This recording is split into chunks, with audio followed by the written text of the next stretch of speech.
and welcome to the April 1st Advisory Board meeting for the Housing Opportunity Fund. We promise we are not going to play any April one today. I know it is tempting, but we are going to resist the temptation to do so. We will start the meeting officially with our roll call. Before that, I would like to announce that we have ASL interpretation available. To view the ASL interpretation, please pin Chad B and Daniel C to your screen to follow along.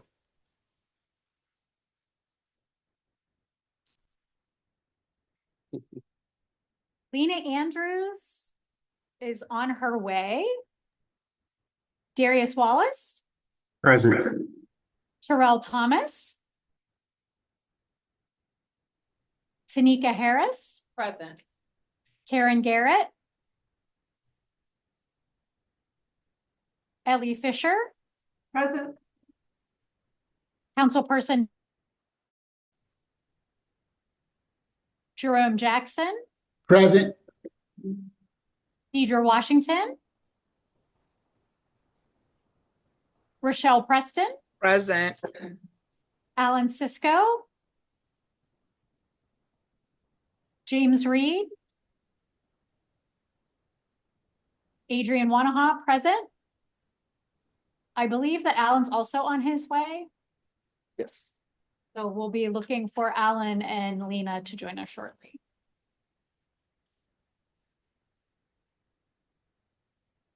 Hopefully everyone's had an opportunity to review the minutes from the. Could I have a motion to approve the minutes? Motion to approve. Thank you, Tanika. Can I get a second to the motion? I'll second. Thank you, Jerome. All those in favor, please signify by saying aye. Aye. Any Aye. abstentions? Any nays? Thank you. All right, moving on to public comment. We have one registered public comment online from Megan Hammond. Good afternoon, everyone. Forgive my haggard appearance. 2025 is hitting me like a ton of bricks. So let me say, my name is Megan Hammond. I am the Executive Director of the Fair Housing Partnership of Greater Pittsburgh. And I'm here today to make the advisory board aware that fair housing protections are being rolled back federally.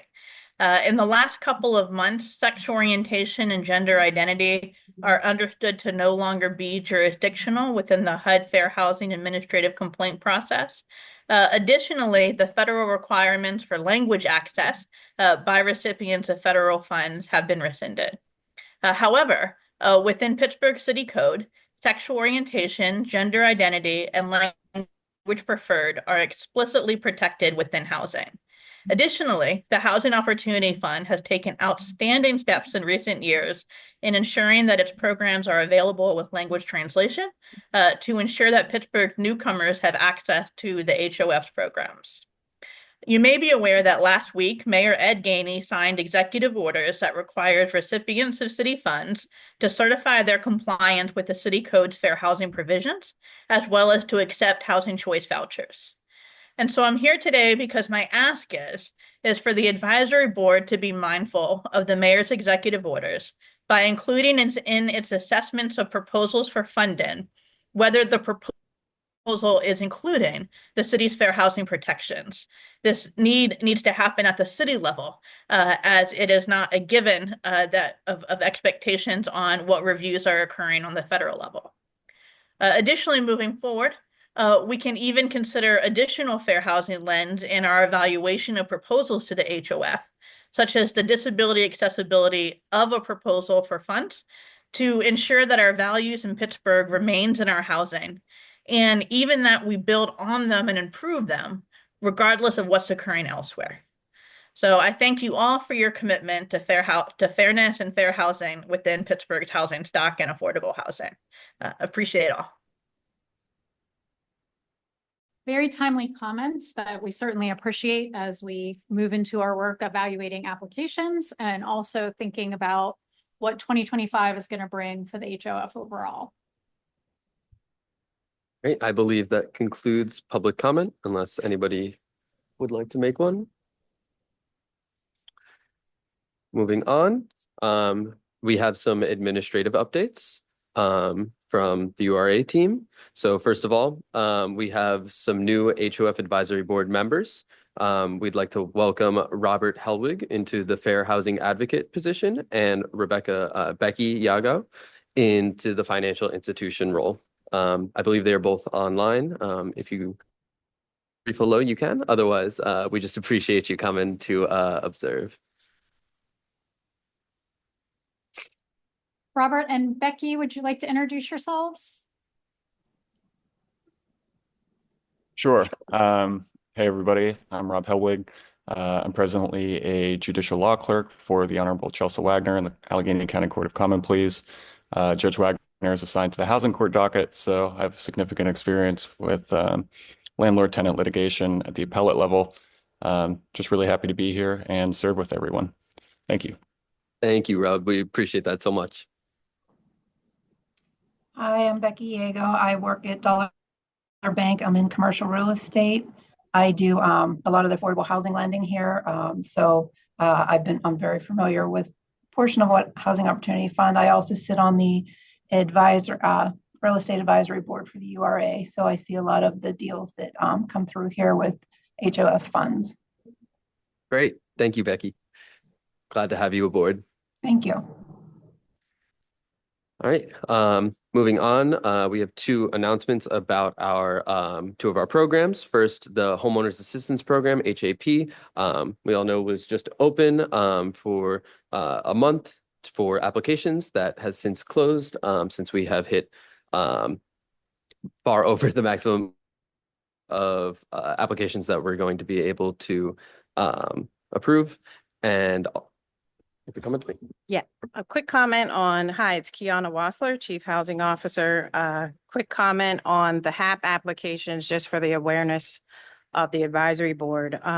Action Housing received, Action Housing is our partner this year in collecting and administering HAP applications and HAP projects.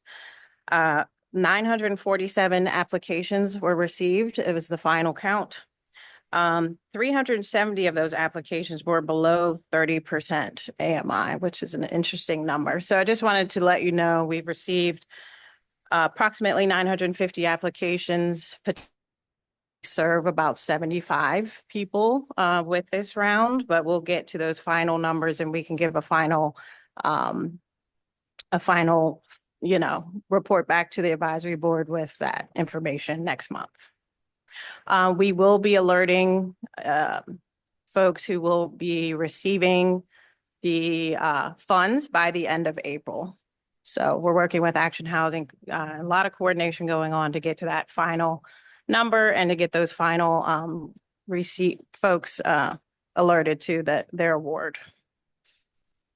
Thank you for those additional details, Chief Wassler. I have a question for Yes. Chief Wassler. This is Ellie Fisher. And I think maybe I missed, did I hear you say that 75 grants will be awarded? Approximately, yes. Oh, wow. Okay. And then Just to be more clear, it's actually between 35 and 75. Yikes. And then just like the very briefest of summaries of what are the criteria that you're using to cut it down by, I guess, even lower than a tenth, right? Yes. So the application, when we opened it, had specific criteria that were like our priority items. And so we will be looking at which applicants items, ranking those priority items in a randomization that will happen later this month. So there is a process based on the applicant's priorities that were part of their application process. Yeah, no problem. We can give a better, just kind of more full report out in the May meeting once the randomization is complete. And Yeah, that'll be helpful because we'll be hearing from all the people that didn't get picked. Well, and Ellie, there's also later in the agenda, if we have time, there's also something else to put on the HAP discussion. So a little bit later in the meeting. Great. And then the next update is for the small landlord fund. We just want to alert the advisory board as well as the public that that program application is now closed. The small landlord fund has received many more applications than funds that we have available in the program. We've decided to close the program for now. In the 2025 round, there were no funds allocated to this program, so it will be closed for at least a year. And there will be approximately 13 applicants who may not be served at this time. So just want to make the advisory board aware of that as well. And URA will do some public kind of marketing around this as well, so the public understands it's closed.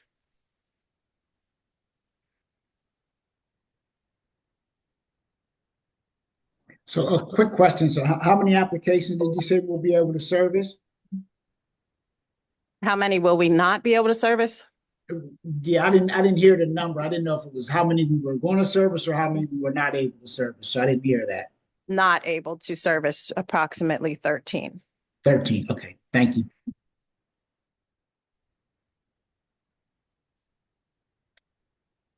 Right. Are there any additional questions? Do you have how many we are funding? I knew that was coming and I'm not prepared to answer that one. But I guess for the May meeting, we could do a full report out on both HAP and small landlord fund with all the details around the applicants and how many folks we're serving. Great. All right. Moving on from that, we have our residential, the Hazelwood HG1 Lytle project, presented by Jared Clayton.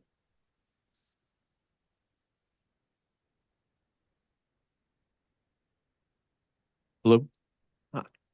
Hi, I'm Jared Clayton, a residential lending analyst with the URA, and I'm here today seeking authorization to enter into a rental gap program loan agreement with HG Lytle LLC, or related entity, in the amount of up to $750,000 for the new construction of HG Lytle in the Hazelwood neighborhood, Ward 15 of the city of Pittsburgh.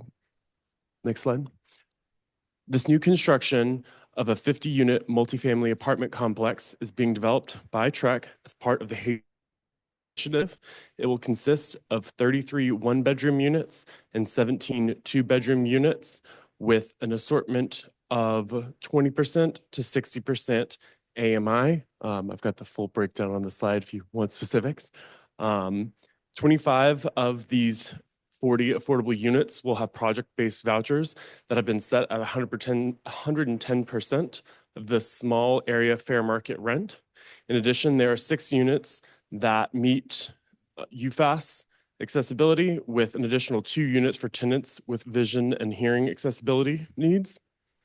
The project has a distinctive relationship with the Pittsburgh Scholar House, who will be playing a keen role in supporting residents that are parents with young children who are pursuing higher education. The proposed total RGP from the URA is $2 million, with bond financing making up the remaining $1.25 million. The total development cost for this project is just over $23.5 million. We have Janelle, who's the development operations manager from Trek, with us online today, who is willing to answer any questions that there might be. So before we get into the discussion, I just want to remind everyone, we should take abstentions from votes on this project prior to the discussion. And if any board members have conflicts of interest related to this project, please identify them before the discussion. Do we do that now? Yes, please. Okay, I need to abstain and I have a conflict of interest because Action Housing applies for RGP fund. Can I still ask questions? Oh, absolutely. You Okay. can be part of the discussion. We'd just like to start announcing any conflicts of interest or abstentions prior to the discussion, so there's a higher level of transparency. Okay. Do we have any other members who have a conflict of interest or will be abstaining from the vote?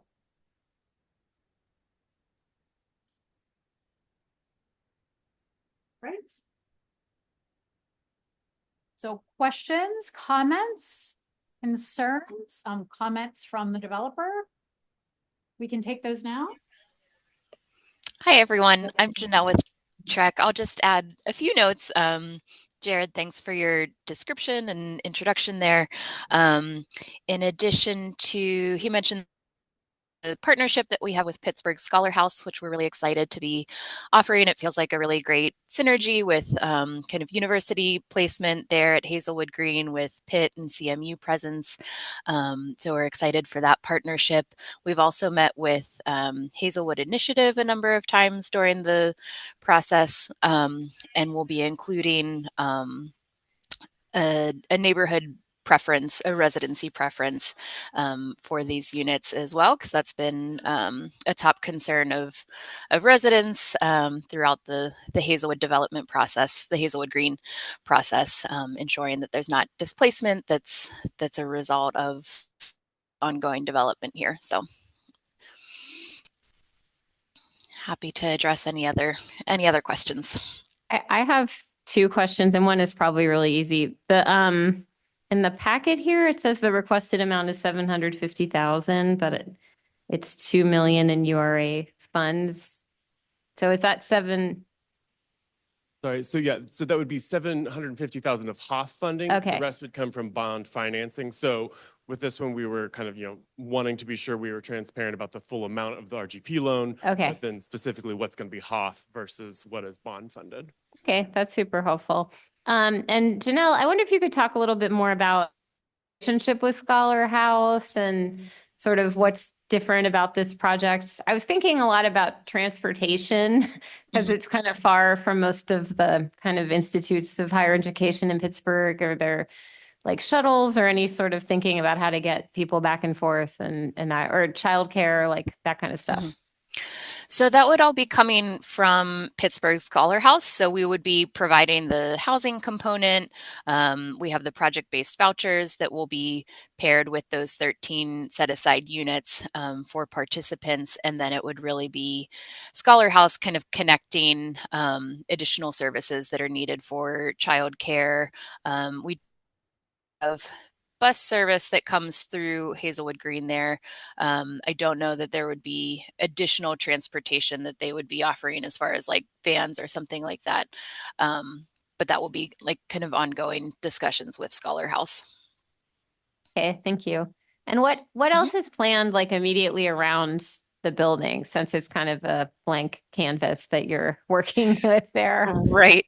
So amenities within the building, are you asking just generally or specifically for Scholar House? No, like development that's planned in the area on Hazelwood Green, like near your building. Right. So immediately across the Lytle Street is the Plaza Park. So that's been built out and is complete. We're kind of at the south end of the Mill 19 building. So that's in place. CMU's robotics lab will be kind of on the other side of that Plaza Park. So that is all underway, as well as Pitt's Bioforge building will be at the other end of Mill 19. We have an application in currently for another phase of affordable housing that would be on this same lot, but fronting Blair Street. And then Module is also working with Tishman Speyer, looking at some additional housing that would be along Eliza Street. So kind of in the slide that we're looking at right now, kind of those grade boxes are, it's all housing with corner retail. Okay, thank you. Mm-hmm. I have a comment on Mike. Do you like this one? If you don't mind me sitting on top of you. Sure. Hi, Tanika here. One of the things I did want to acknowledge is that with this build out, and I'm glad Lena asked the question, Center of Life is also a staple in Hazelwood. Yep. They will be moving to, and so it is a workforce development hub, school, summer program. So it's something already built out for families. artistic work, visual arts and performing arts, and they're doing some other things too. I'm not a spokesperson for them, but I do know that and that's something to also note. Wanted to make sure that that was publicly stated, because there's already an infrastructure for families that will also be there. So I think that's really important. Yes, thank you for highlighting that as well. And also the Steelers community field will be, plans are underway for that development as well. Yeah. Do we have other questions or comments? Hearing none. Advisory team member that would like to make a motion related to this project? And could you navigate to the language? Okay, I can do it, but I need to turn this way. Because I wish my vision was good enough. I can't see that at the time. Okay, so I make a motion to authorize to enter into a rental gap program loan agreement with HG Lights LLC or a related entity in an amount of up to $750,000 for the new construction of HG1 lights in the Hazelwood neighborhood, Ward 15 of the city of Pittsburgh. Second. I second Deidre. Thank you, Deidre. All those in favor, please signify by saying aye. Aye. Aye. Any opposition? And we have one abstention from Lena Andrews. Thank you, everyone. Thanks, everyone. Thank you, Janelle.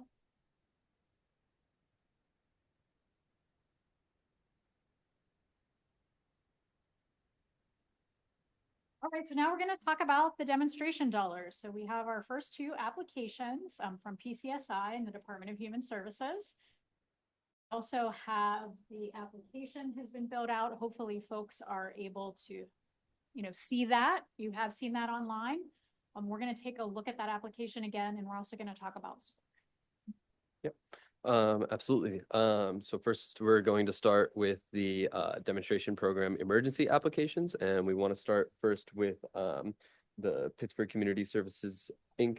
Application, which you have all been provided with. And we have Abby Horn and Dana Gold here to speak about it. No, that was the other one. Oh, I'm so sorry. My mistake. Yep, no, that's absolutely correct. So instead we have Sarah Cook should be online to speak about this one. Hi, this is Deidre. I need to abstain. Thank you, Deidre. Do we have any other abstentions or conflicts of interest? It's kind of hard because you don't know. Like, I don't want to. Trying to do, and I'll just frame it for you, Lena. Thanks. What we're trying to do is everyone should have reviewed the applications prior to the meeting. Sure. We're going to ask ahead of the conversation related to conflicts of interest. If during the discussion you realize you have a conflict of interest, you should disclose it at that time. And we will have a time for abstentions on the vote. We're just trying to give folks a little bit more clarity and of who may have a connection to a specific project, not necessarily someone who may also be getting HSP funds, but more so folks who have a connection to a specific project. Okay, because I'm just making sure I'm clear, because in the past it's been by category, but now it's related to the specific project. So there's two items on the agenda. There's conflict of interest. Yes. Which you may have because, say, you sit on the board of an organization, you work for an organization, you have a personal affiliation with an organization. Then there's the abstentions based on being a competitor in the funding round. At this moment in time, there aren't necessarily any competitors in the funding round. However, we do want to affiliate with a project in some way. We do want folks to disclose that in the discussion. And again, you may find that during a discussion, you're alerted to information that you did not have at the beginning of the discussion. So there's sort of two prongs. Our conflict of interest forms will be ready for us in the next meeting. So everyone can put their very specific conflicts on their sheets and sign off on that. But we also have found that in many of our conversations, we're not understanding until the end who might be affiliated with a project and wanting to put that more to the front of the conversation for transparency. Okay. So I think there's the two prongs. There's the funding rounds and the funding type and then there's also personal affiliations or professional affiliations with a project. It's not going to always be perfect, but we're hopeful that we can have more discussion if we do have affiliations with a specific project. Okay. We haven't had a lot of transparency on that in the past.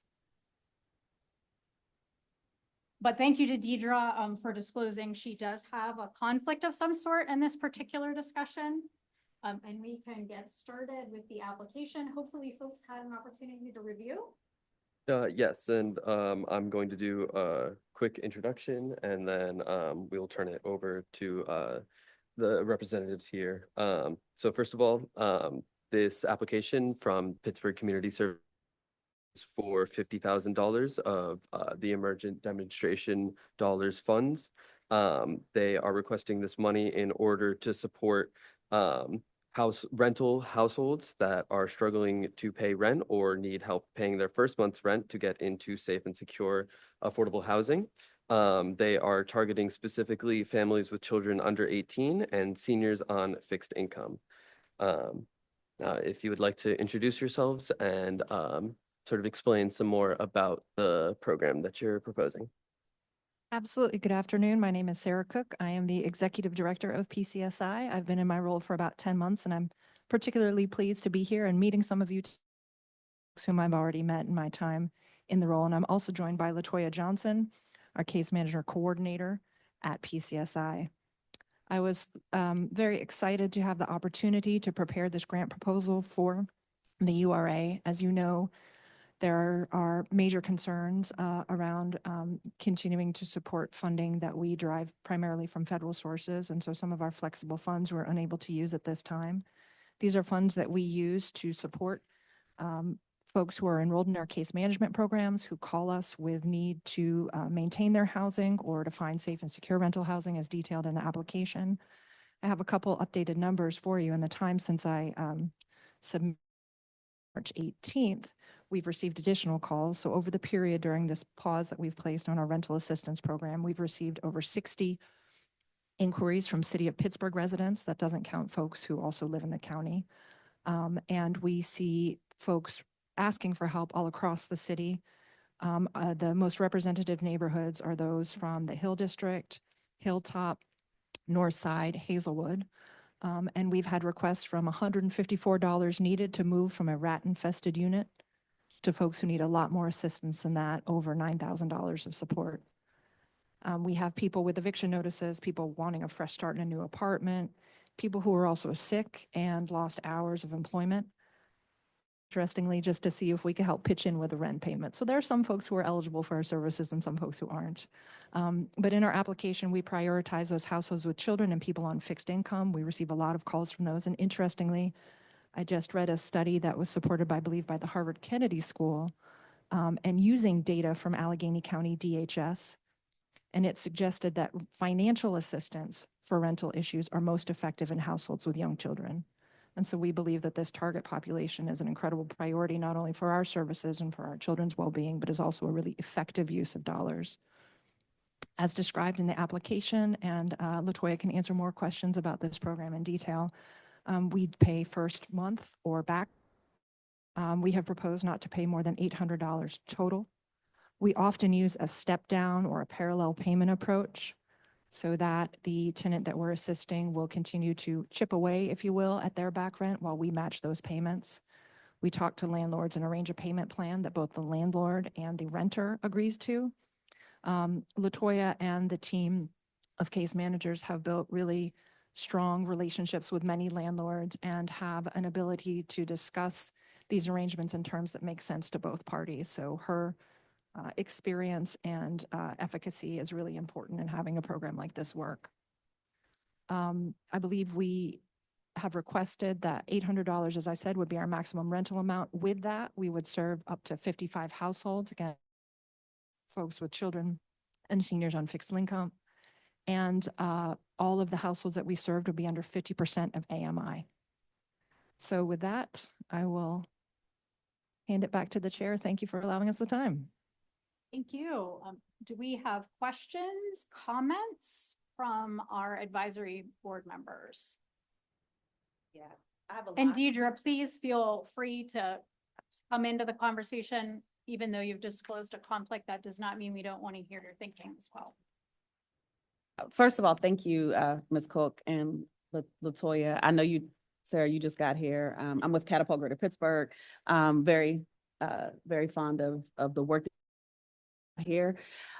Sorry that this is what you're walking into, but recognizing the need is great. I wanted to just raise this concern that one of the unique abilities of the demonstration dollars is for us to be able to, we labored on this. I want you to know that we labored to make sure that we created a program that will be able to get funds out quickly.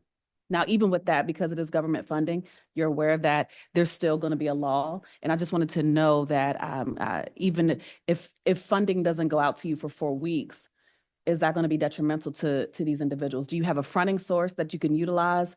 If we did approve this today, we approve this 50,000 that then can be paid back to ensure that the rat infestation and the possible eviction, because wanting to be very transparent that it does take some time to get things going, but we worked to mitigate some of that, but the likelihood is slim, just depending on where we are. But would you be able to front some of this?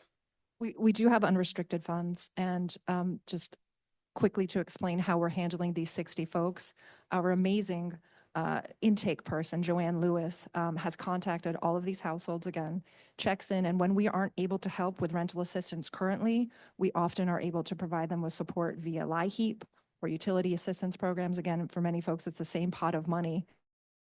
We're able to help maybe stretch household income for whatever month by utilizing these different programs. But to answer your question, Tanika, yes, we would be able to front some of that with our unrestricted funds and reserves. Perfect. Thank you for that. The other, I missed, you mentioned 4 neighborhoods predominantly that you've received. You said Hill District, Hilltop, Hazelwood, and I missed the 4th, North Side. Thank you. That's right. My last question is, I'm thinking about capital stack, right? I'm thinking about how to maximize. 50,000 does not seem like a lot. And so just, and so the $800 is wonderful to give, and recognize you need to have a max, right? Within these other organizations, have the other community groups, I know we have some folks here, Northside is represented here. We just got a proposal from Hazelwood. Are you all working with other institutions in these neighborhoods that can provide financial sources to help cover? Yes, definitely. Again, my name is Latoya, Case Management Coordinator at Pittsburgh Community Services, and it's really nice to meet everyone here today.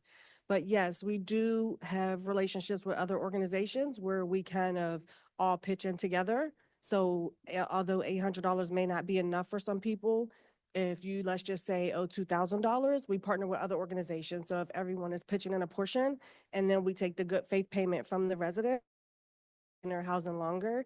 And then through the landlord tenant mediation, we follow up with the residents to make sure, hey, every month, are you paying your rent?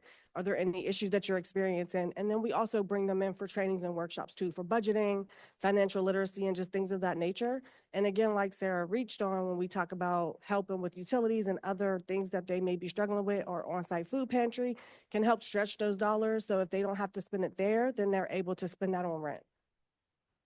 Thank you. The last comment is, this is to Chief Wassler. Is this something, I know we have I keep saying we, URA has a legal assistance program. Is there a way that the legal assistance program can provide support as well for, as it relates to tenants who are dealing with possible eviction? Just. That's a great comment. We do have legal assistance program that supports tenant landlord mediation. We also have the housing stabilization program, which helps with back rent and helping folks stay in their homes. At this time, both of those program funds are basically completely expended. And so we can work with the legal assistance program providers to see if there is an opportunity to access funds to help assist here. through any other sources that they have. Thank you. Thank you all for your work. Appreciate it. Other board members, questions, comments? Hi, this is Deidre. I do appreciate the work that you all do. One question that I have is, are the residents eligible for the funds prior to an eviction or court order notice? Because some places you have to have your eviction notice in order to apply for funding. Hey, Deirdre, nice to see you again today. Yes, more broadly, and maybe this is something that PCSI and all the other partners, we'd really like to help design a system that can incorporate prevention into our work. And we know that so many funding sources, as you mentioned, are only applicable when we have an eviction notice. We do not have that as a rule. In fact, we believe, particularly for this population with children, households with children, that we want to avoid any proceedings, any notice as much as possible. So no, that is not the rule. And we hope that we will all be able to build a system that emphasizes prevention and doesn't have to wait for that notice. Great, thank you. Questions or comments? Ellie Fisher. My question is,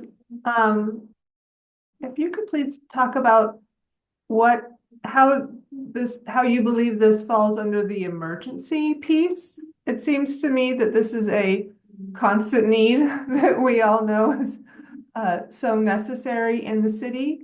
And so I'm wondering, what makes it emergency at PCSI? And then also, how is this different from the housing stabilization program that we already fund? Sure, Ellie, with my, let me address your first question first. You raise a valid point about emergency. I would argue, of course, that this is an emergency for the family for assistance. Now, while we don't require an eviction notice for them, many of them do have received eviction notices, and that, I believe, constitutes an emergency. More broadly, maybe a little more philosophically, I think we're in an emergency situation, generally speaking, with our funds. And so PCSI is in a bit of an emergent situation with that. In my application, I did acknowledge that I wasn't sure if this qualified for the rules based on the grants, but I was hopeful that we might be able to receive some funding, even if it doesn't come under your traditional definition of an emergency.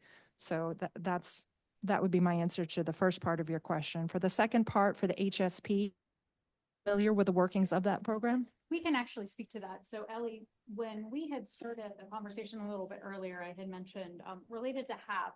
So that is a question that board members have raised. How are certain projects different than the ongoing funding cycles and the ongoing programs? At this moment in time, we do know that HSP is closed.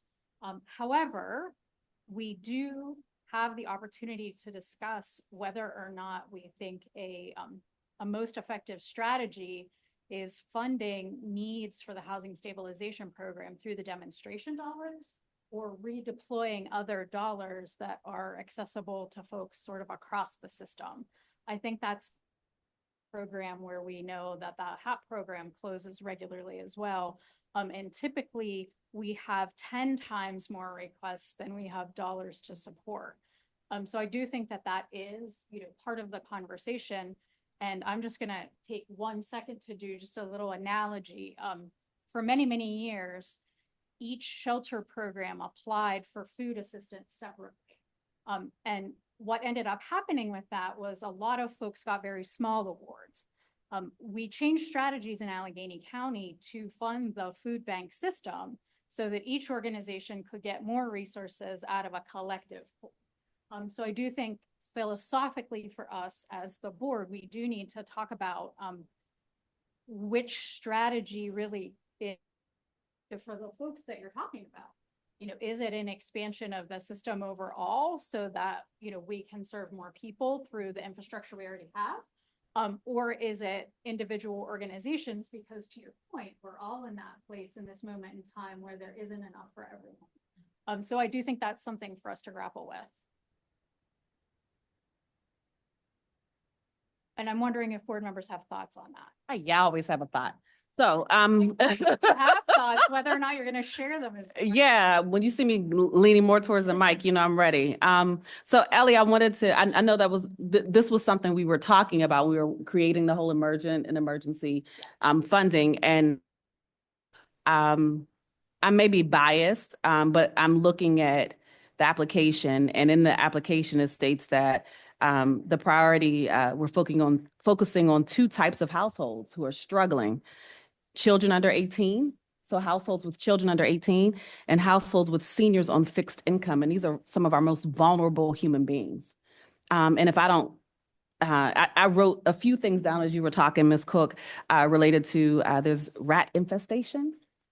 And I don't know if that's considered an emergency to some. It's definitely considered an emergency to me. And so when you're already if you're looking at prioritizing these two types, I can't imagine a senior who's living on a fixed income, living in a rat-infested space, or a household that has children under the age of 18 who are expected to go to school and learn, living in a space that is infested with rats. And so that does constitute for me an emergency of many kinds. So just thinking about how this impacts all of the other social determinants of health and what that looks like, and the expectations that we as society have on individuals to be able to operate as sane human beings and go to school and learn and to become these wonderful people. So, I look at it, it's a rippling effect. I'm not at PCSI. I know very little about PCSI, unfortunately, but I would venture to say, just to speak on their behalf, that this is just what they laid out is absolutely an emergency. And I think that this is also kind of what what we created this for.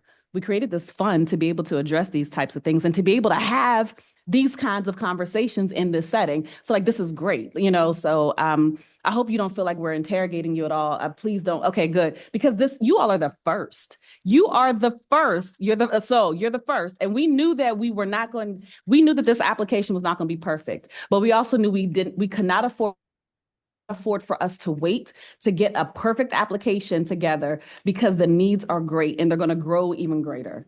So thank you for even doing it scared and not knowing that this wasn't a perfect application. The process is not perfect. We know that. We're not striving for perfection. We're striving for excellence. So right now we are doing our excellent work to make sure that our folks are being served well. That is what we're called to do. So I hope thank you for allowing us thank you for being the first. Thank you for doing that. But I wanted to just say that as it relates to emergency. Ellie, what are you thinking? I completely agree that there's a huge need. I think that, I've worked with PCSI a little bit, and I think they do great work. We definitely know, as evidenced by the fact that the housing stabilization program all the funds are expended, right? That tells us it's a need. I was thinking of emergency program less on the individual level and more on the sort of organization building programmatic level is how I was thinking about emergency. And I do not think we defined it that way. Frankly, in my opinion right now, I feel that we would be more following how we've discussed things to reallocate money toward the housing stabilization program that we already have and fund than to give to a new program, to give a grant under this emergency thing for the same activity. Does that make sense? It does, Ellie. And I think that what we're all grappling with is that everyone we're talking about, every program, every applicant organization is serving people who are housing unstable in some way. Yeah. So each organization that has applied for housing stabilization funds, each person that's applied for those funds, all in some level of crisis. So I think that, even we started the meeting with 950 applications for, if we are at the high end of who we can serve, we could serve 75. So again, I think that is the tension for all of us, is how we help each organization in the best possible way. And is that through, an infrastructure that already exists and folks from each organization can access that? Is that funding individual grants? I don't think that there's a perfect answer to that. I do think that that is the tension that we're holding in every discussion we have at the HOF. It's $10 million. When it was said in a meeting that I was in this week, in the state of Pennsylvania, the housing gap services need is $240 billion. And we are talking about $10 million, which is a staggering and horrific, disparity that we're talking about. So there is this tension, and again, you are the first, but I think there's always going to be for us the tension of how do we want to address that critical need, because it is so much deeper and wider than what we could ever do with the dollars that we have. Later in the agenda, we would like to talk a little bit about the loan repayment dollars that we have. We have been repaid for some of the loans through the program. Those dollars at this point are flexible. So that could be part of our conversation. Also, our 2025 funds are not here yet. Which is part of why I think it also feels like there's this incredible tension. And we have what's going on nationally, which is an unbelievable weight for everyone to carry on their shoulders at a local level. So I do think that this is the grappling that we're unfortunately going to do for every request that we get from the Housing Opportunity Fund. So I'm wondering if other members have thoughts. I haven't heard from many of you who I believe are on with us, including Lena, who's in person. Hi, I'm in person. Oh no, we share a mic. This is our mic, Tanika. It is both of ours. And I definitely have to abstain from this. I wasn't thinking, I work for Action Housing and we have a rental assistance program. So I'm abstaining, but I guess. And you don't have to, Lena, because we are not talking in this moment about rental assistance programming. Okay, but I do know that you administer. Yeah. I just want to disclose that. I feel like it's important for me to disclose it. The disclosure, yes, but you should be part of the conversation. Yeah, but that being said, discussion is really important. And I would imagine there are a number of organizations that administer rental assistance programs, because there are a number of organizations that work with different populations or more tied into certain neighborhoods, certain geographies. So I guess my question, and I read most of this application, but not the entire thing, so I might have missed it. But what, do you guys administer a rental assistance program already, or is this a new thing for you? We don't receive any funds earmarked for that currently. We have used our flexible funding, our federal community services block grant, to support that in the past.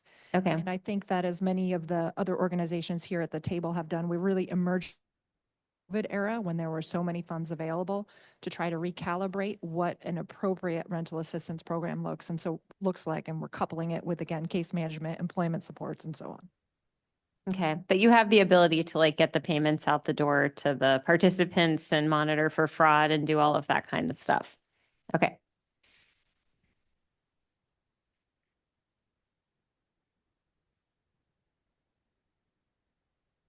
I'm sorry, on our slideshow, I can only see two of you.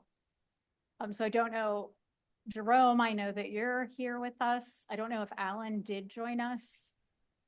I'm here. I'm here, guys. I just came in the middle of this, so. But good to see you. Good to see you. This is Darius. For me, I'm in support of this application. I think my thing is more so administratively. I was just going to save my comments for later. Really just a question of, I know these are supposed to be emergency dollars or urgent needed dollars, and this is, in my opinion, definitely an urgent and emergent need. But how do we move? I guess let's go back to our conversation last month of how do we ensure these funds are moving faster than the homeowner stabilization program, rental gap assistance programs. I know many others, I think this request can fit in other places, but this is an issue that needs to be resolved and resolved in a faster matter. But how do we ensure these funds are getting dispersed so this issue can be resolved? Thank you for that question, Darius. It's Kiana. I'm happy to answer that. We've created a process internally so that we are able to review and respond to these applications quickly. So as of now, we will meet with the HOF Advisory Board every 2 weeks to review funds run out. And we will also need to take these application requests that the HOF Advisory Board approves to the URA board. And so we have a placeholder waiting to add potentially these two requests onto the URA board agenda for April.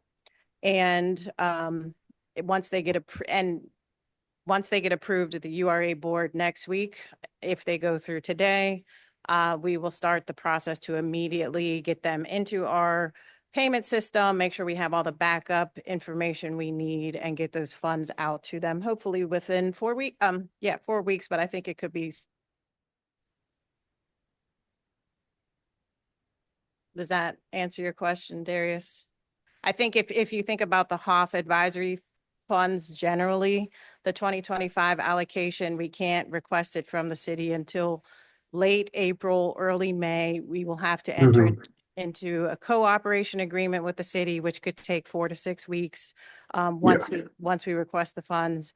And then getting the funds to the URA could take another couple of weeks. And so I think just understanding the availability of the 2025 funds might not be until June-ish that we could actually get funds out the door. And so we definitely could deploy these demonstration funds faster than that. Got you. No, that's perfect. Thank you. So I think at this time, if there are not more questions or comments, either we're moving to a motion to approve or we are not. This is Ellie. Actually, I think I might have a conflict with this. My tenants have received PCSI support in the past, and I wouldn't be surprised if there's some that are on the list to receive this dollars. I don't have any information about whether. I think that's true for all of us. Okay. So the fact that someone that you're a recipient, again, I love the transparency, but that's going to be true for anyone who's affiliated with the HOF, that we might be jointly serving. When we're asking for conflicts or abstentions, it's really more related to a direct tie. So Ellie, if you were on the board of PCSI, we would want you to disclose that. And again, I'm not. Thank you for clarifying. And it's, again, not because you can't be part of that conversation, but it's something that we have to have transparency about. I was on the board of PCSI 20 years ago. I did not disclose that because it was 20 years ago. But yes, there was a time I was on the PCSI board because our organization received funding from them. If we were back 20 years ago, I would have before we had the conversation. But many of our folks are going to receive funding from every organization that we see on the HOF, who makes public comment, who comes for awards. I have another question. Can we be reminded of how much money, I think we said emergency pot was going to be last year's? 350,000 is our total. Between today's requests, we are at, is it 300,000 from today? 1,000 plus, it's so 274,000. $274,000 worth of requests that we're looking at today. Out of the 350,000 that's been put into the discussion. Again, we don't have other years available at this point. Sorry, this is Alan. Sorry, I came in late to this. But so this application, like if our other programming was open right now, would this PCSI application go through that? Like is this activity we would fund otherwise, not with the emergency fund?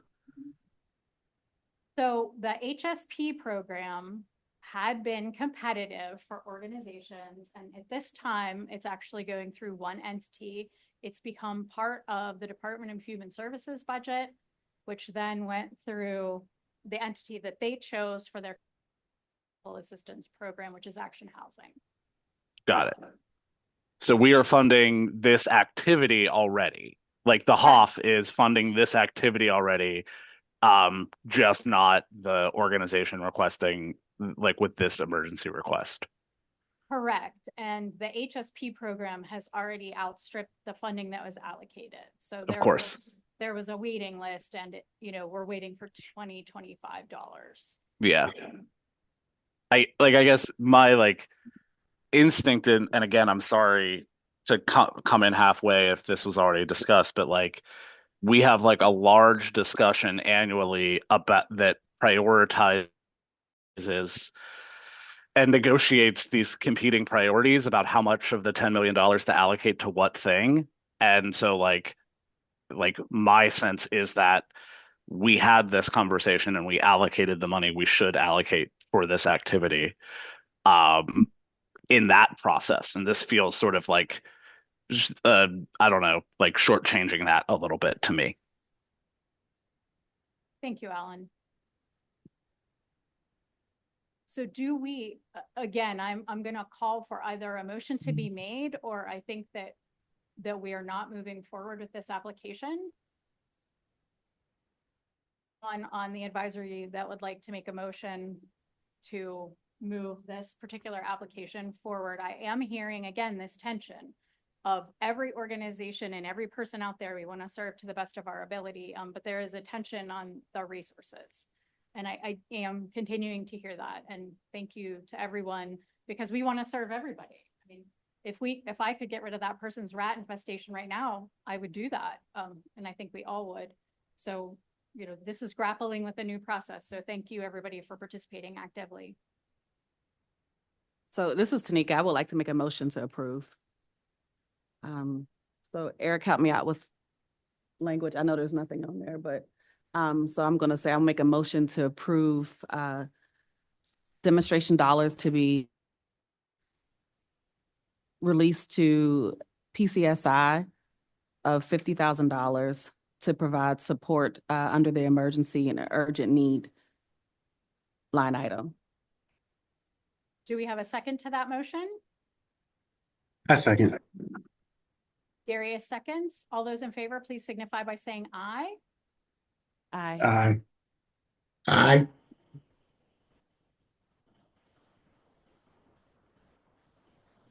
Abstentions, we have Deidre and Lena. All those opposed, please signify by saying aye. Aye.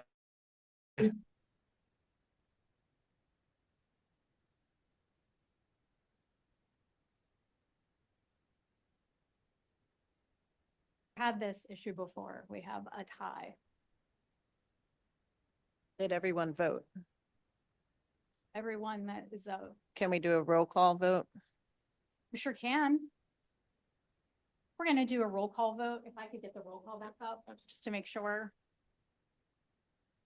Lena Andrews has abstained. Is that correct? Have to. We operate a large rental assistance program. So Lena Andrews abstains. Darius Wallace, Aye. Terrell is not here. Tanika, Aye. Karen Garrett here. Ellie Fisher, Nay. Councilwoman Gross is not present. Jerome Jackson, Aye. Rochelle Preston,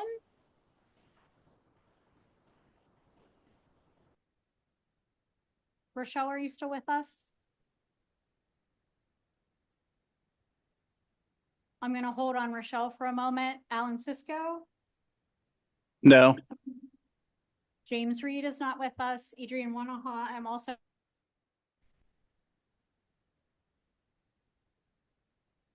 Which is the same outcome. Okay. Rochelle, are you here?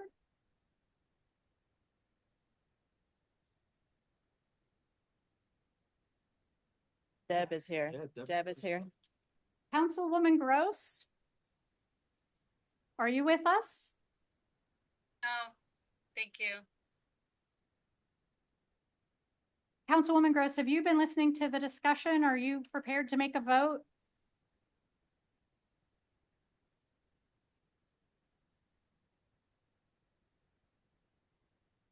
Not hear me? Yes. I voted no. Oh, you voted no. Thank you for everyone for your roll call vote.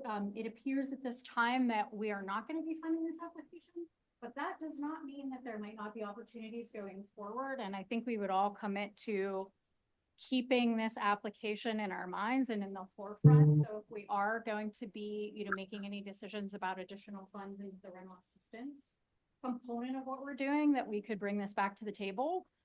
Do members agree that we could bring this back to the table? Yes. Is anyone concerned about keeping the application active if something changes on the board or with our funding?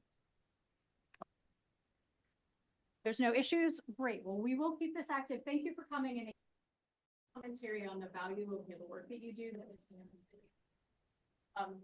we're just grappling with, I think, some larger issues at this moment. So we appreciate you very much. And if you did want me to come back to the PCSI board, just reach out. Okay, so we do have another project that we need to consider. Hopefully everyone has taken a look at the application. It is 412. I'm just putting that on everybody's radar because we are, a little further in the meeting than we thought we would be. So we have about 45 minutes for the discussion. All right.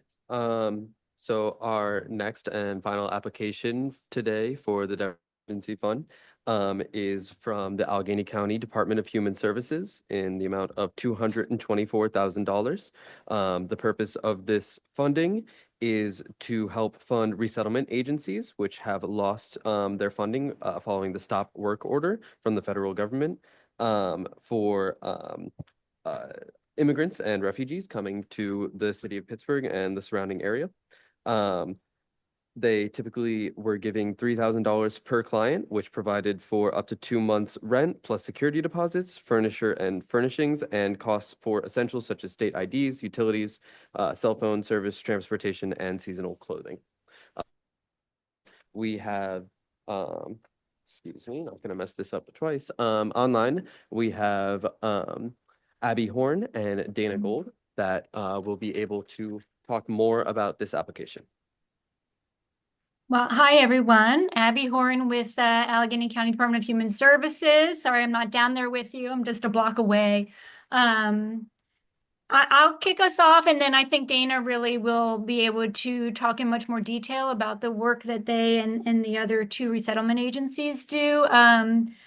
But, basically, you heard this is in response to the federal stop work order that affected the refugee resettlement agencies in our area when they already had refugees who were sent here to be resettled, working with them, and suddenly all of their funding was removed by the federal government. Allegheny County, the city, and a group of foundations came together to discuss this and talked about sort of divvying up the needs to cover the related costs to serve these families. And so we at DHS have committed a similar amount, that $224,000 towards the 3 resettlement agencies, JFCS, Ajapo, and Hello Neighbor, running that through an existing contract. This is, in terms of just to be as quick and speedy as possible, given that, the refugees were already here, and, so going back to expenses tied to that in January. We're using an existing contract that we have with JFCS, and JFCS has then worked out a plan with the other 2 resettlement agencies for distributing the funds between the 3. And so that's why we submitted this application to you all. basically just to provide another easy mechanism so that funding from the city of Pittsburgh, from the HOF could go towards the same. So we're offering up our contract with JFCS. We can oversee, the contract, how the allocation flows, and so on. And I'm just going to pass it over to Dana. She can talk about the good stuff. Hello, everybody. It's really good to be here, and I appreciate the time that you've taken to review the application and in particular this process. I don't know how many of you know very much about refugee resettlement. It is a very specialized aspect of bringing people from around the world who are fleeing danger, who are fleeing war, who are fleeing instability and persecution to the safety of the United States. Here in Pittsburgh, JFCS has been doing refugee resettlement since 1937. It's something that is a core part of our work and one of the largest departments of our organization, where we also do immigration legal services, helping people find pathways to citizenship. We do after-school programming for newly arrived refugee youth through a refugee school impact grant. We help people find jobs. We wrap mental health services around the whole program. And we're really grateful to be able to do the work of welcoming new Americans to our region. And as you know, one of the studies that was recently shown that the population decline has been stabilized basically by immigrants and refugees in our region for the Allegheny County region. So Hello Neighbor is also one of the newest refugee resettlement agencies, as well as AJAPO. AJAPO stands for Acculturation for Justice, Access, and Peace Outreach. AJAPO has been spearheaded by Dr. Yinka Aganga-Williams for many, many years. And the three refugee resettlement organizations, along with 15 other organizations, have come together in the face of these challenges due to the current administration and are working together to try and bring our resources together, protect our community, advocate, and to find creative ways to continue to do the work that we do. The challenge is that in January, up until January 10th, we were receiving refugees from around the world. Primarily, this region welcomes refugees from Congo, also from Syria, Afghanistan, and Venezuela, along with many other countries from around the world. These individuals come with nothing. We welcome them at the airport with a bag. When I picked up refugees at the airport, everything a family of 5 owned could fit in the back of my Toyota. So we bring them to their first temporary house. Then we work diligently to develop relationships with landlords so that we can find them specific kinds of housing. We're required to find ones that are on the bus line and things like that. And we shepherd individuals through the first very critical 90 days where we're helping them figure out the bus routes, we're helping them get their kids enrolled in school, vaccines, bank accounts, social security cards, and those important employment authorization documents so that we can begin to help them find housing. We enroll them in language classes, just everything you could possibly imagine. And so up until January 10th, we were receiving people here in the United States. We had a contract through one of 11 different voluntary organizations that contract with the U.S. government to do this work, that we received a stop work order on January 20th when the new administration came in. And at that point, all refugee resettlement was paused. There was a cessation of all money, even for refugees who were recently already came here. So haven't received, some of our organizations have not received any remuneration since November. As you can see, that puts us in a very, very difficult situation with people who are already here, and the violation of the contract that we had in good faith with the federal government, which has since been terminated. Refugee resettlement has essentially been stopped in the United States, and the future is very uncertain. We still have these individuals within our community who are highly dependent and who, when the stop work order came and when the refugee resettlement termination, some of them were still in temporary housing, weren't even in their own apartments yet.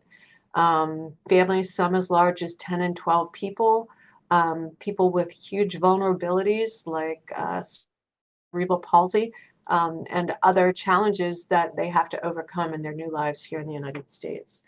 So when we came to Allegheny County and we spoke with the foundation community, we asked them to help us address this challenge by keeping people, getting people into homes, getting people into jobs so that they can be good contributing citizens of our community. So this was one of the aspects that Allegheny County came with, and we were so grateful for Aaron Dalton's leadership and Abby, and your team's work with us has been so important. I'm here to answer any questions you have. I gave you a little bit of context and also the situation. The neighborhoods where people primarily live, where we're resettling them: Crafton Heights, Northview Heights, Mount Oliver, East Liberty, Hazelwood, East Hills. So a lot of city residents. Thank you, Dana. I'm just going to ask the quick question again related to conflicts.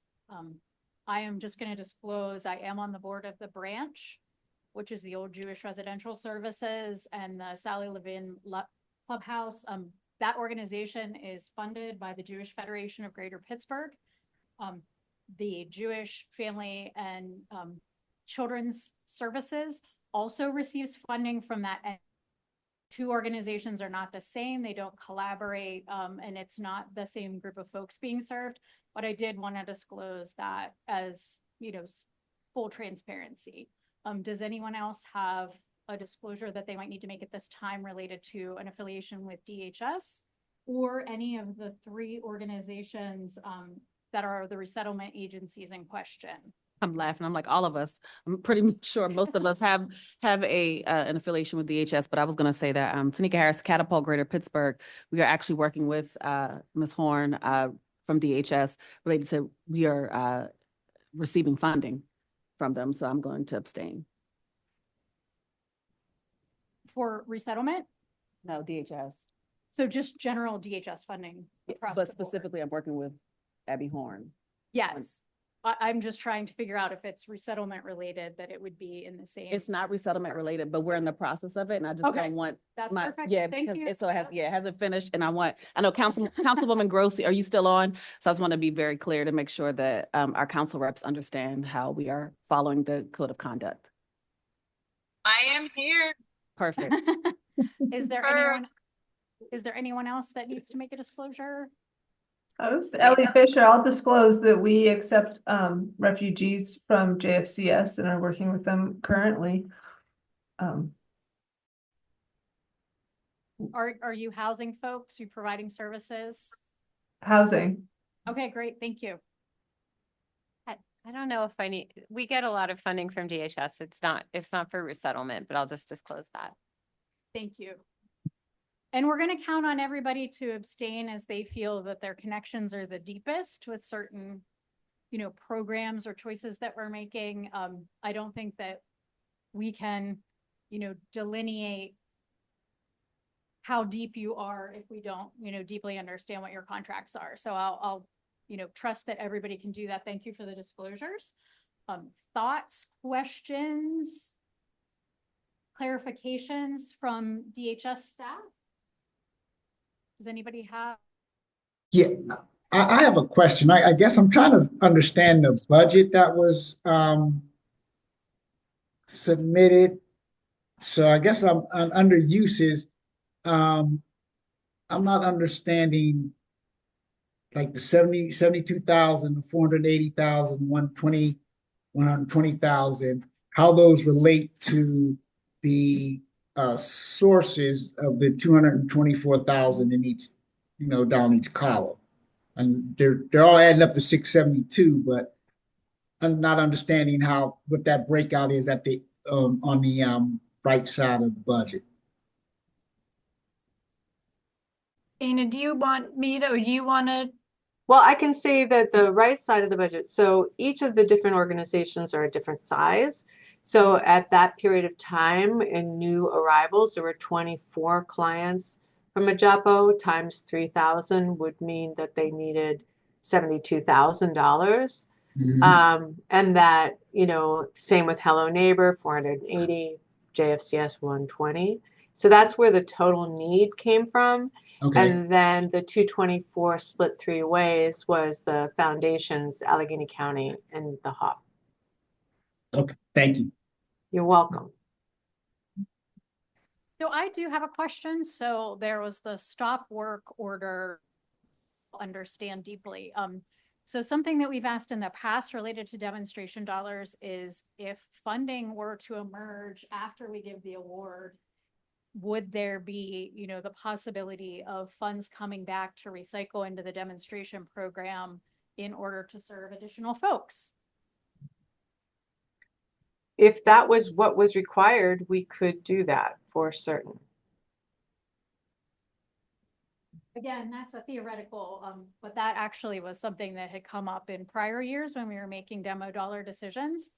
Anytime that funds can come back to the Housing Opportunity Fund, that allows us to serve more folks. And prediction, but if, tomorrow funds started flowing again, would we have that opportunity? So thank you for sharing that would be yes. Yeah. This might be like a version of the same question, so sorry, but like, is there litigation happening about this stop work order?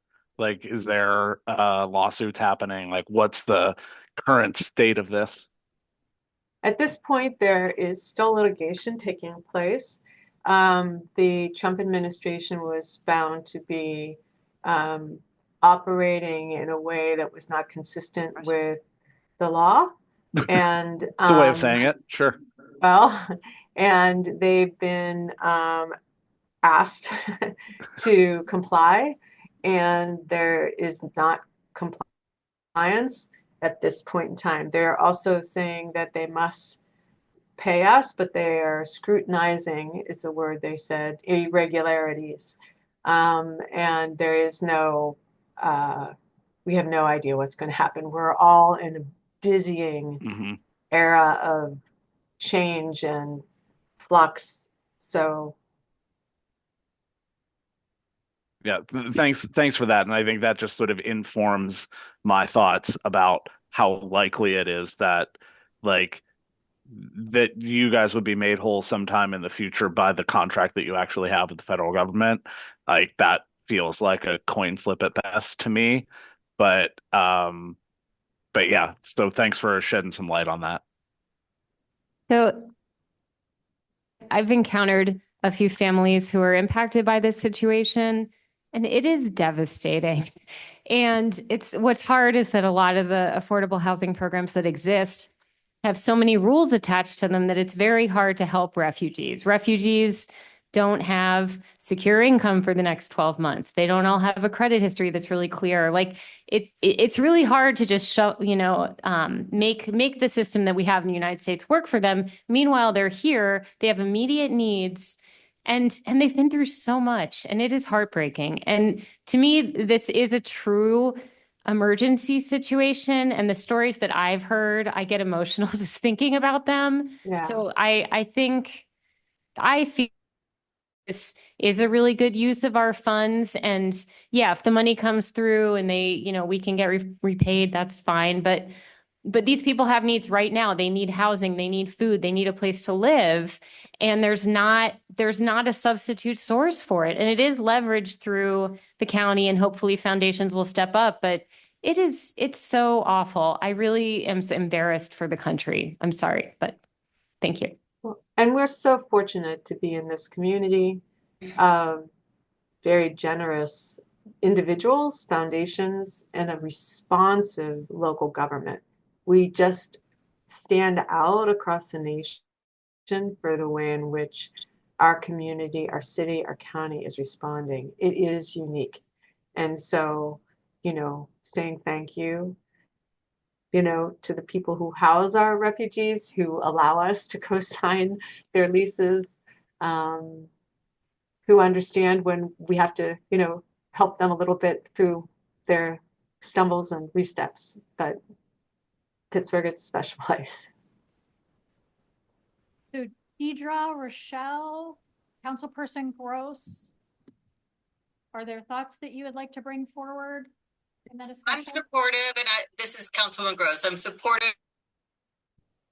Sorry, I know I'm cutting in and out. I'm supportive, but I would like to understand on this. No, if we were hearing two people. Please repeat that for us, Councilwoman Gross. I just heard supportive. I would like to understand non-votes. And I'm confident that my vote is yes. Councilperson Gross, for some reason, there's a distortion on your microphone. So we heard one word.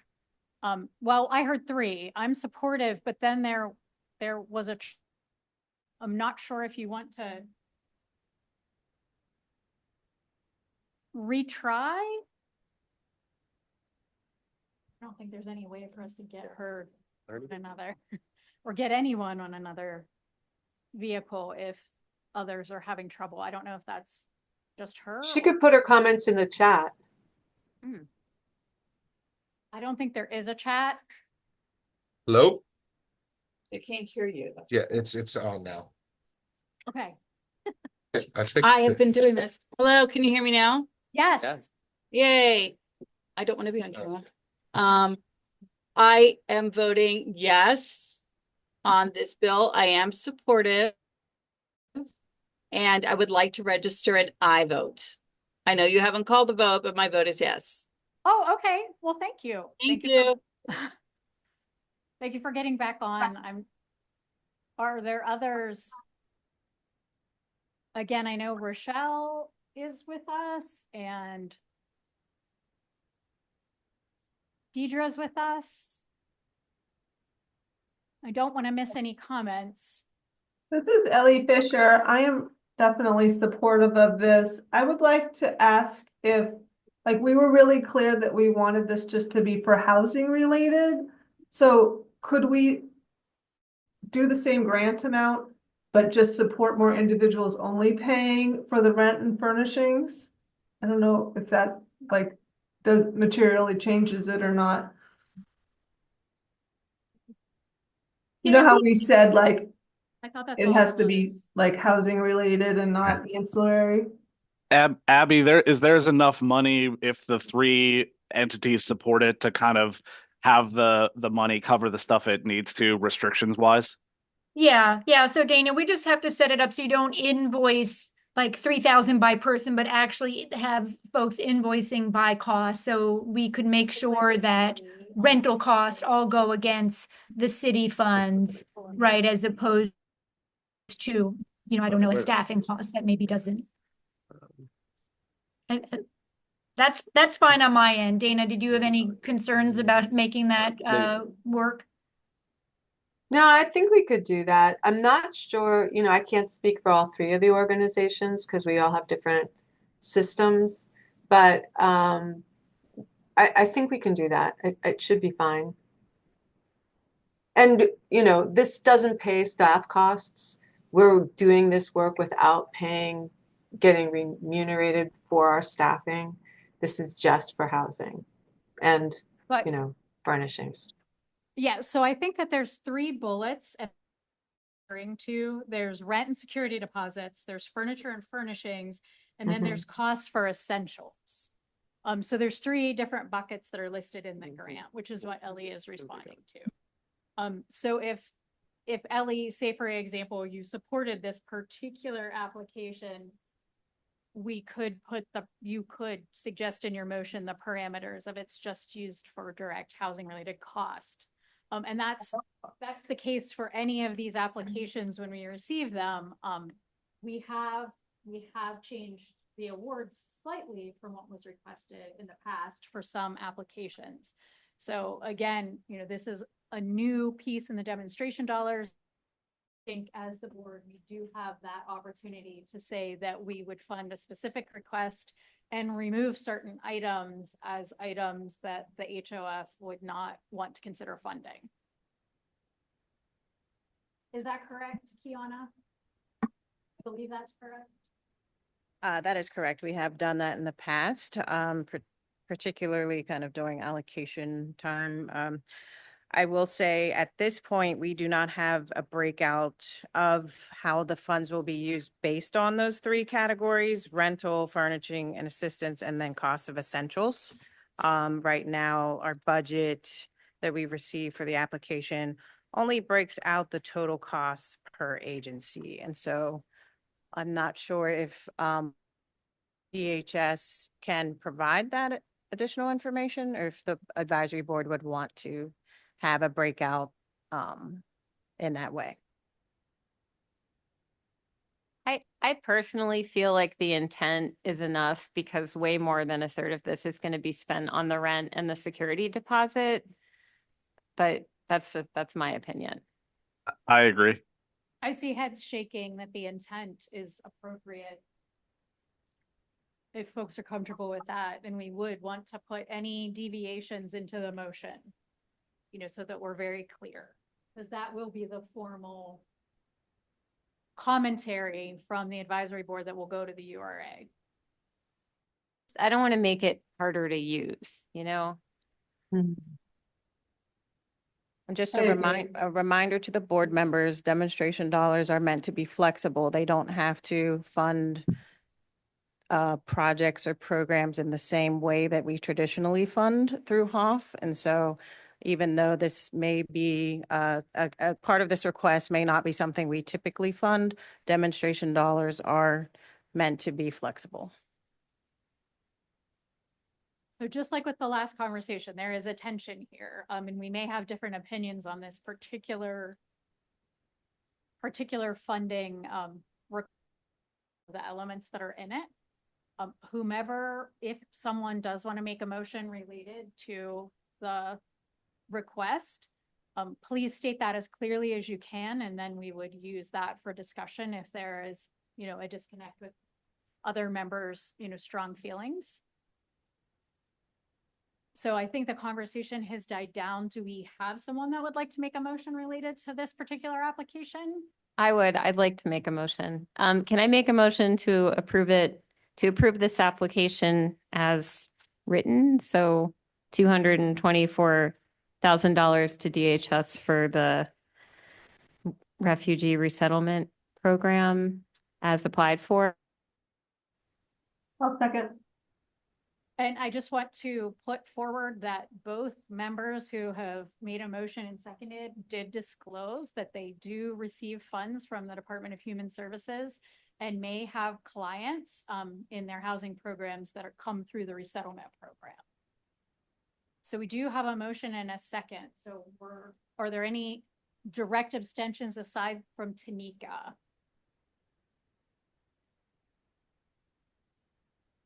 So we have Tanika with an abstention. All those in favor of Lena and Lena's motion as seconded by Ellie, please signify by saying Aye. Aye. we had, you know what, let's go back to a roll call vote. Now that we have so many more members, it's actually hard to keep track. So Councilwoman Gross did do an aye vote. I hope she's still here because we are going to do roll call. Lena Andrews. Aye. Darius Wallace. Aye. Tanika Harris has abstained. Let me get that word out. Karen Garrett is not with us. Ellie Fisher. Aye. Jerome Jackson. Aye. Councilwoman Gross. She voted preemptively. I'm going to move to Deidre Washington. Aye. Rochelle Preston.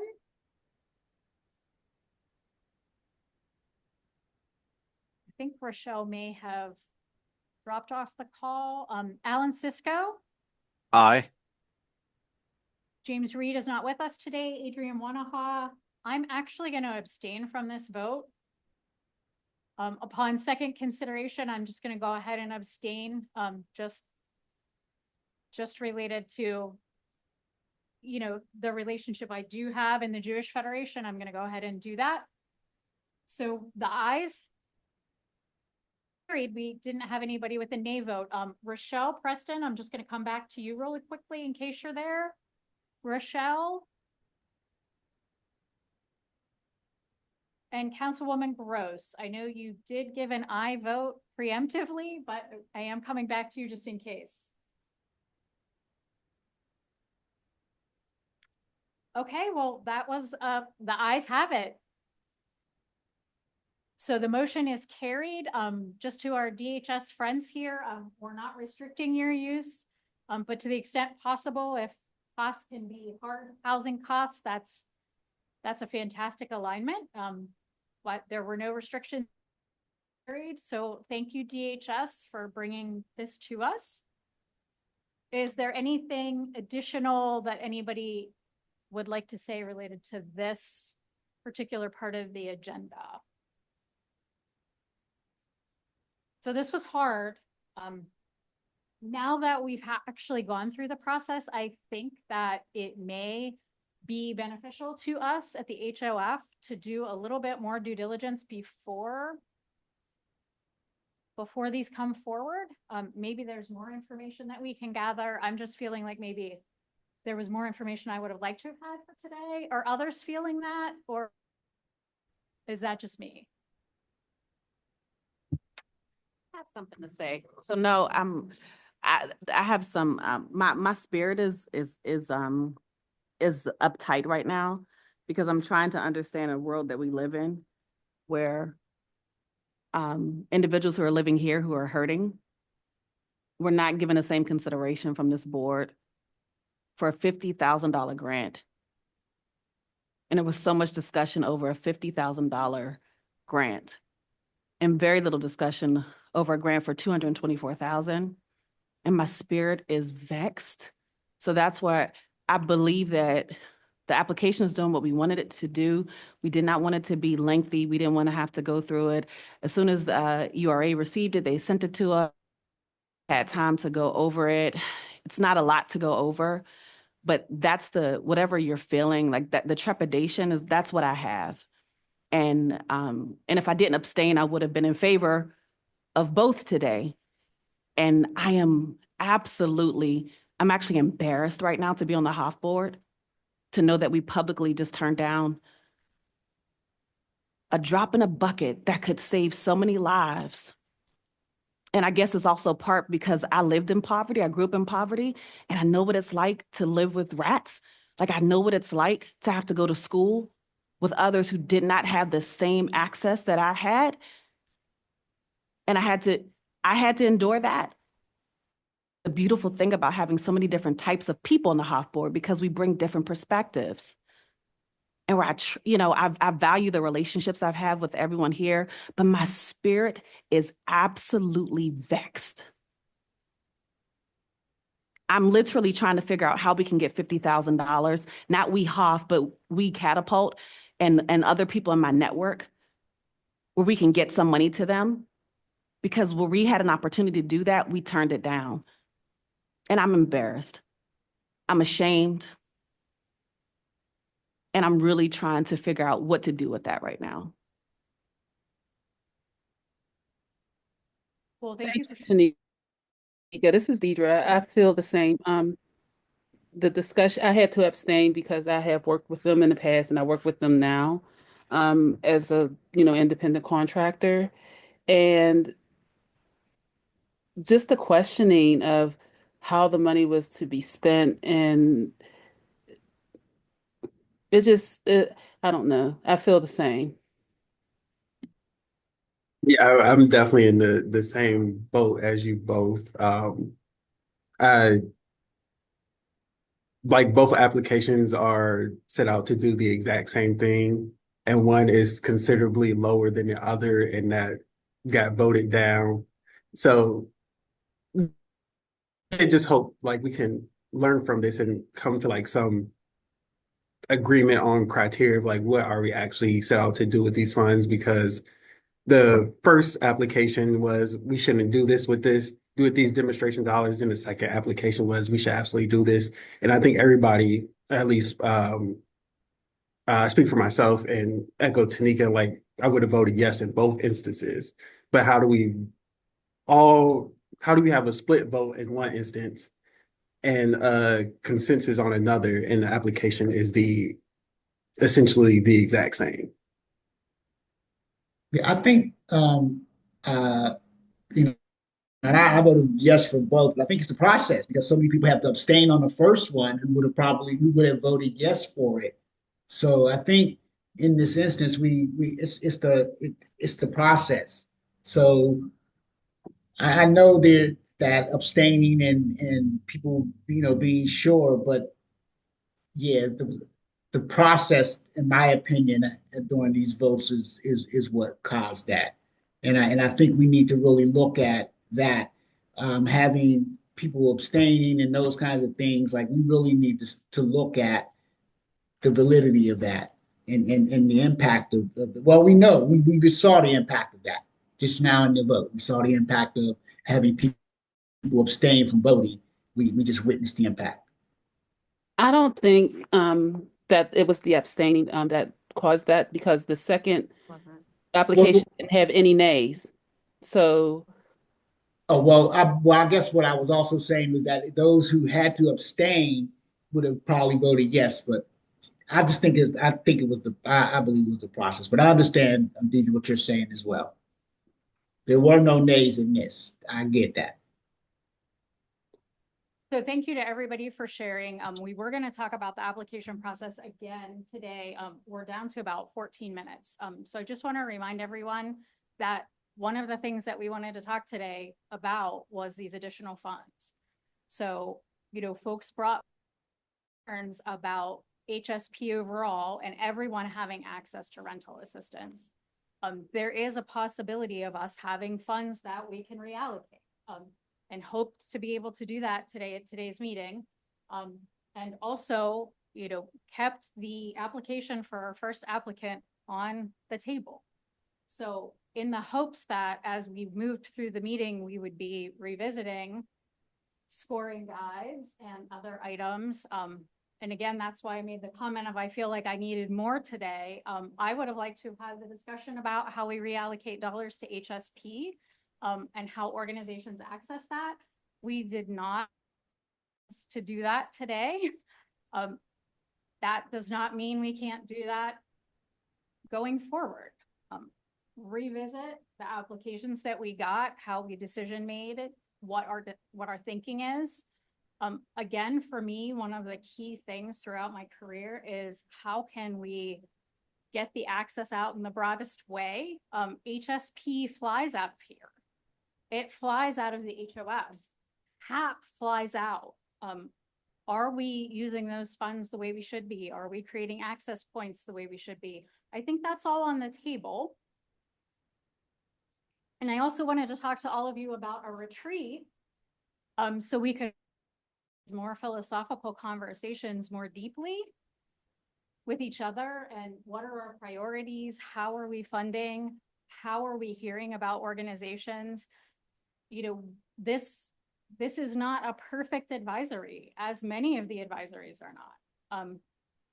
Could we do better? We can. I think being forced to have deep conversations in a very short period of time doesn't do anyone well. I have my feelings and viewpoint. I would like to see a more broad brush approach to the funding streams that we know people are desperate for.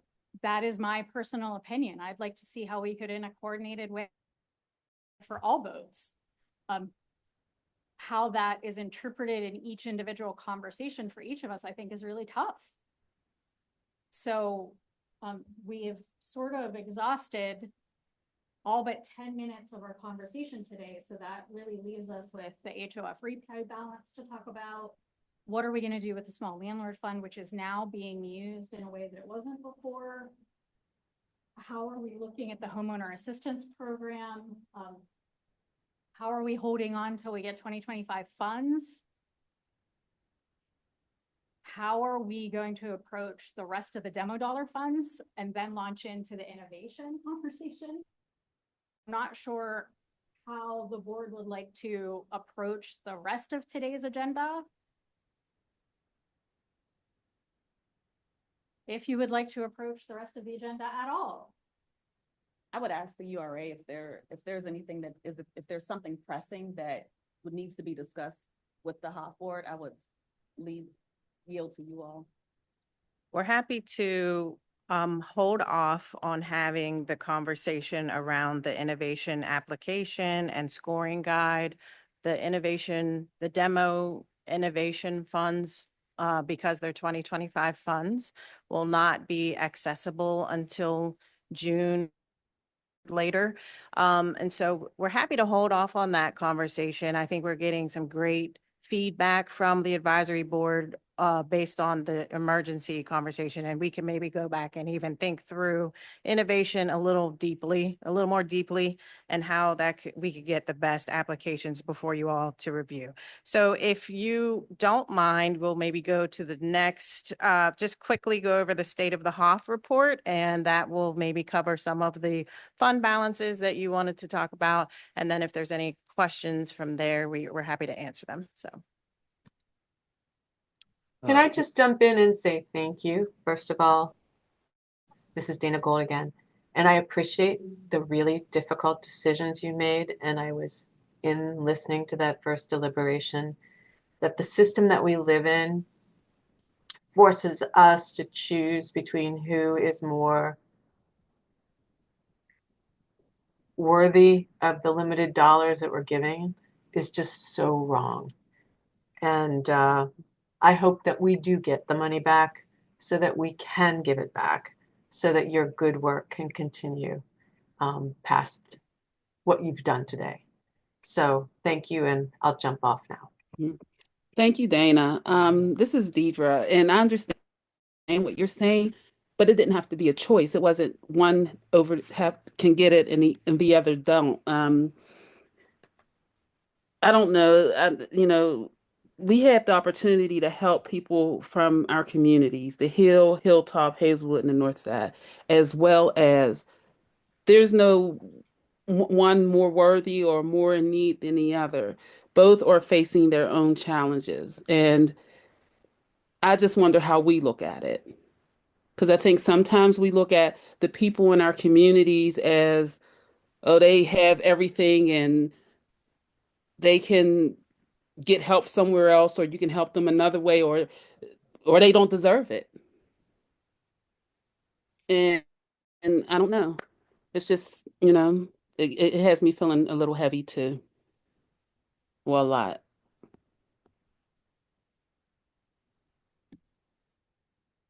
Well, I appreciate the work you do, and thank you again. Thank you. All right. Thank you all for that. Some really, even if heavy, very great discussion. Hopefully will help move us forward on understanding the demonstration program a little more deeply. Moving on from that, we're doing our State of the HOF and programmatic expenditures. Here we can see the March expenditures. As you can tell by slices on this, we are coming to the end of our 2024 allocation, and of course we know the 2025 allocation has not hit yet, or has not been dispersed rather. And so we can see here the down payment and closing costs was our largest expenditure over the past month. Homeowner assistance has been continuing to pay out, and the legal assistance is shrinking a little bit as, again, that funding source runs out, but hopefully it will bring us towards that 2025 funding round. Moving on to the 2025 expenditures for the year. Thing that I really want to make note of is I added the HOF repay account balance onto this as requested. So that's that $89,267.22, which to my knowledge, is not legislated to be spent in any particular way. So this could be something that's reinvested into some of our other programs, such as HSP, as we were discussing, but any of them, it could be added to demonstration dollars. Really, there's, that presents an opportunity for the advisory board that you should all consider. Moving on from that, we can see a fairly normal distribution here. The rental gap program is still the program spends the most, even though it didn't have any over the past month. We can see the homeowner assistance program has expended quite a bit. Same with the for sale development, just showing that the HOF has been doing a lot of really good work in 2025. We have been completing projects and helping out a lot of different people.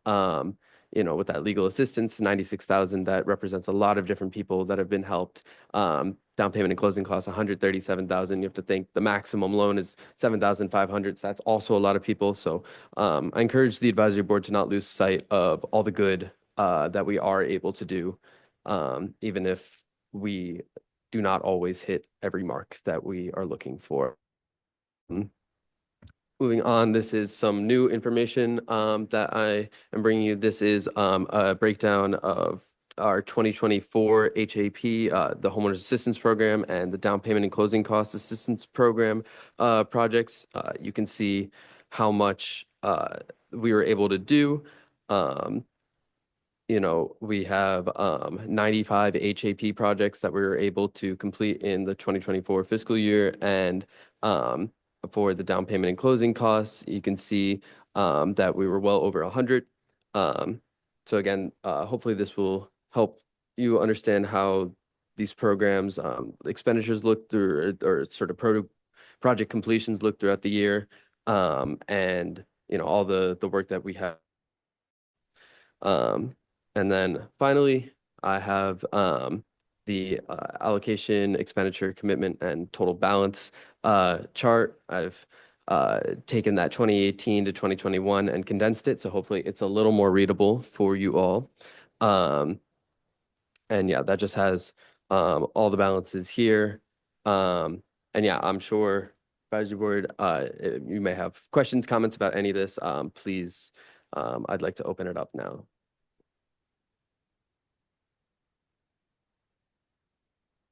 Why is the HAP balance negative? So the HAP balance has been negative for quite some time now. Would you like to? Yeah, I'll take that one. So if you prior to the HAP program, I think we reported out to the advisory board last year, is overcommitted, unfortunately. So it is negative, it's in the red, and that's the amount of funds that we are overcommitted by at this point. The URA is attempting to make up this overcommitment balance and not charging this to the Housing Opportunity Fund. And so any expenditures you see in the reports currently for HAP are going towards getting these applicants who have been in the pipeline for quite some time, the service that they've been approved for.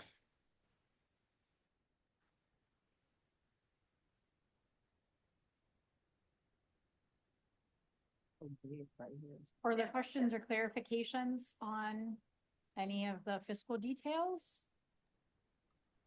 Just a quick note of appreciation to URA staff for putting that payback on there. That's like a curiosity I've had for a while. So thanks so much for the transparency there, guys. No problem. And $90,000 for us to be thinking about in many conversations.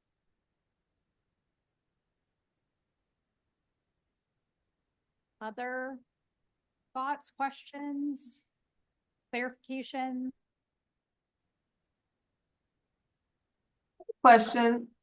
You said earlier that the small landlord fund had been fully committed, but then it looks like there's a balance on here. Yes, that is correct. So there is currently a balance. Basically, we have not committed all of the funds yet, but for the number of applications, that have been put in good faith and are reasonable applications, exceeds the amount that we even have left available to commit. We would not even be able to commit to all of those that are already in the pipeline.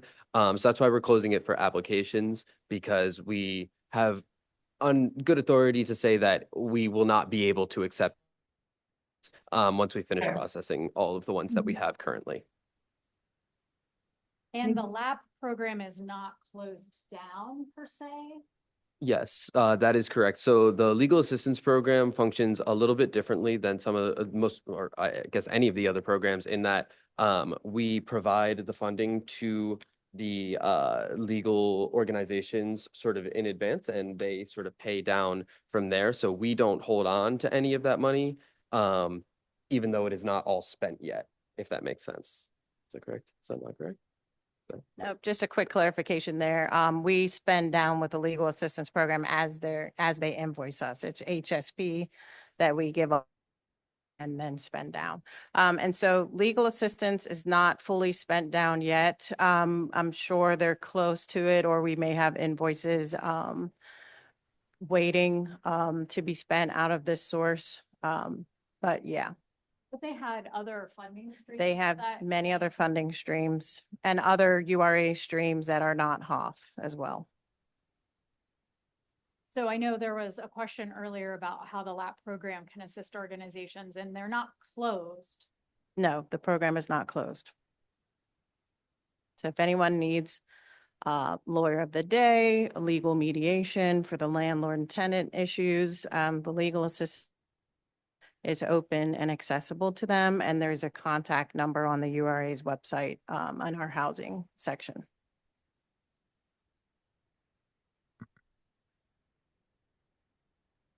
So we're at 5:02. Are there other items from the agenda for the URA or members that we want to address before adjourning?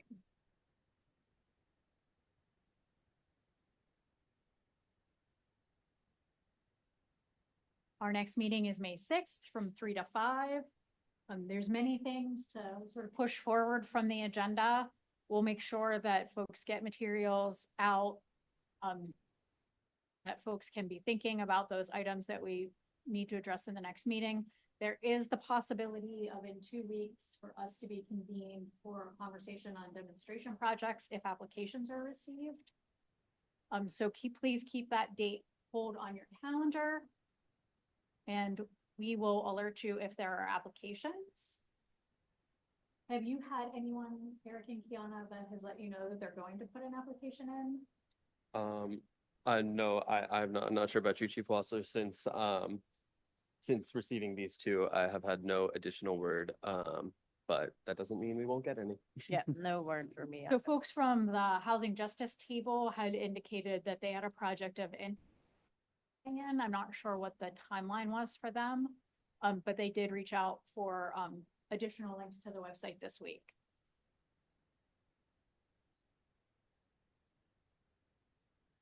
Do we have a motion to adjourn if there are no additional items for discussion? So moved. Thanks, Lena. Do we have a second? I'll second. Oh, we don't need a second for adjournment. I thought about that as soon as I said it. Thank you. Thank you, everyone. Bye, guys.